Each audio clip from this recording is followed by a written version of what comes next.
दोस्तों, स्वागत है आप सबका मेरे YouTube चैनल अनिमेश रिएक्शन पे। उम्मीद है आप सब खुश होंगे। फ्रेंड्स, प्लीज मेरे चैनल को सब्सक्राइब करें और बेल आइकन को प्रेस करें ताकि आपको मेरे आने वाले सारी वीडियो की अपडेट्स तुरंत मिल जाए। वीडियो को लाइक और शेयर जरूर करें। जैसे हमने आपको बताया था कि ई कॉमर्स में बहुत ज़्यादा जो है वो पोटेंशियल भी है, कहा जाता है पाकिस्तान का बहुत ज़्यादा पोटेंशियल है वीज़ावी ई कॉमर्स, स्पेशली जब से ये कोविड आया है, पूरी दुनिया में आया है, तो लग रहा है कि पाकिस्तान भी अपना पोटेंशियल ज़्यादा रियलाइज़ कर रहा है। हो क्या रहा है सेक्टर में, किस तरह बेहतरी आ सकती है? एहसान साया साहब हमारे साथ मौजूद हैं, ई कॉमर्स एक्सपर्ट हैं आप। बहुत बहुत शुक्रिया एहसान साया साहब। एहसान साहब, ये बताइए कि जो इस वक्त ई कॉमर्स पाकिस्तान में जिस तरह चल रहा है, उसमें ये कहा जाता है अभी पोटेंशियल बहुत है और हमने उस तरह अपना पोटेंशियल रियलाइज़ नहीं किया। तो गवर्नमेंट की तरफ से क्या चीज़ें हो सकती हैं आपको इंडस्ट्री को फैसिलिटेट करने के लिए?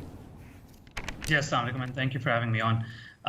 Just to give थोड़ा a little bit of perspective, तकरीबन हमारी जो रिटेल मार्केट है उसका 1.5% ई कॉमर्स है।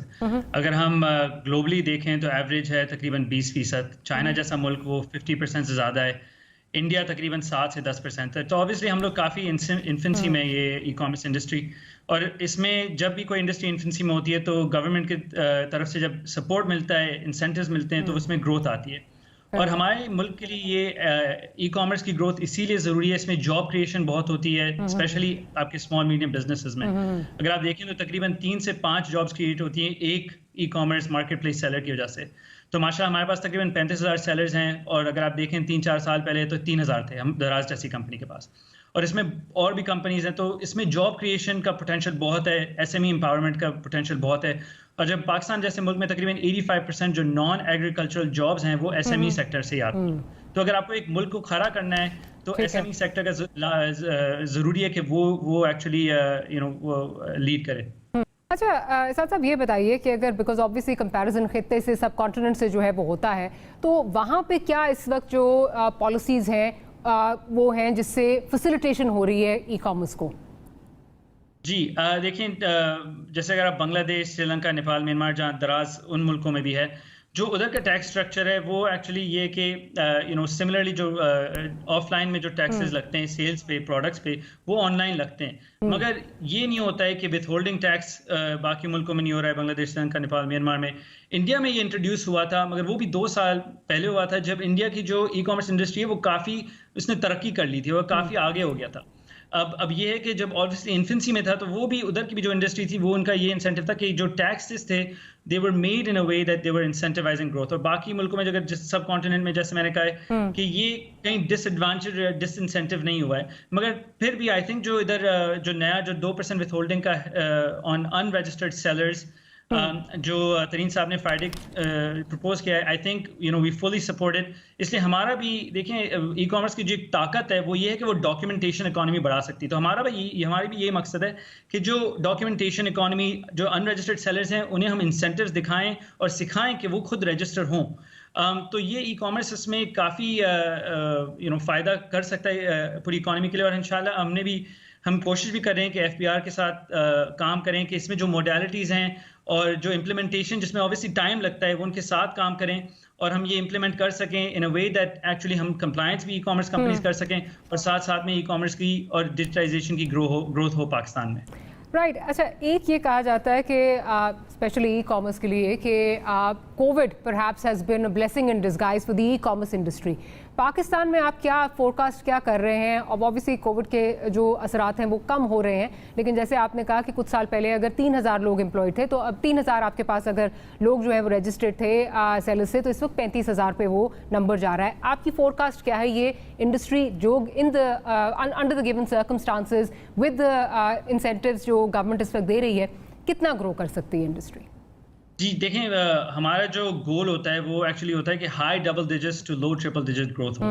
तो एनीवेयर बिटवीन 50 एंड 100% ग्रोथ हम हर साल यही कोशिश होती है, और अल्हम्दुलिल्लाह पिछले सालों में हमारी ग्रोथ 50 से 100% पे ही होती थी। और ये actually industry, this is how it's going to grow, is 50 to 100%। 50 to 100%। अच्छा ये बताइए कि जो आप इंसेंटिव्स मांग रहे हैं गवर्नमेंट से, क्या उसमें ये, क्योंकि जो हम पढ़ रहे थे देख रहे थे उसमें रिसर्च में ये हमें समझ आई कि some sort of a tax holiday, अभी गो के 2% जो है वो विद होल्डिंग टैक्स जो है वो इम्पोज किया है गवर्नमेंट ने, लेकिन आपकी इंडस्ट्री जो है वो शायद कोई टैक्स हॉलिडे जो है वो एक्सपेक्ट कर रही है, डिमांड कर रही है या रिक्वेस्ट कर रही है, इस पर अगर बोलना चाहें।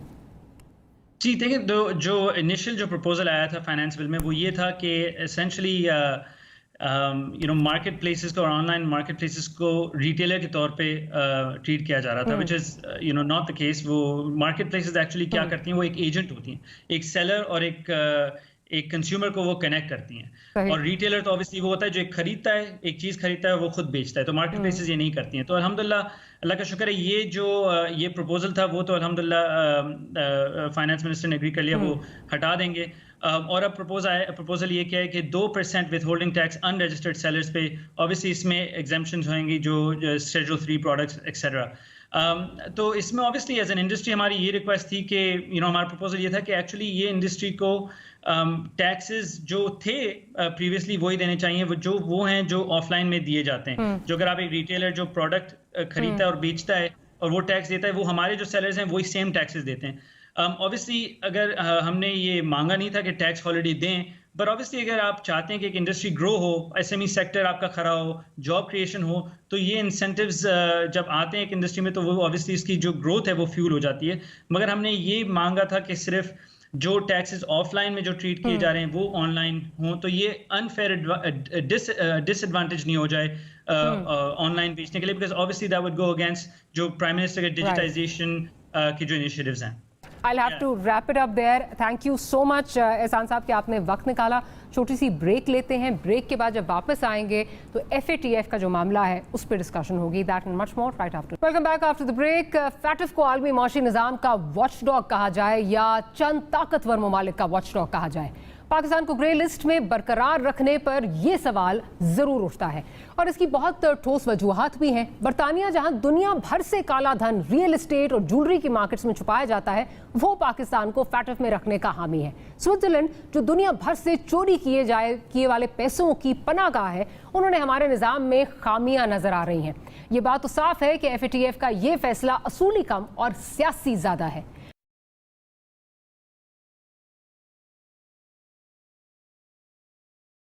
Friends, for regular notification of our new videos, please press the bell icon and don't forget to subscribe, like and share.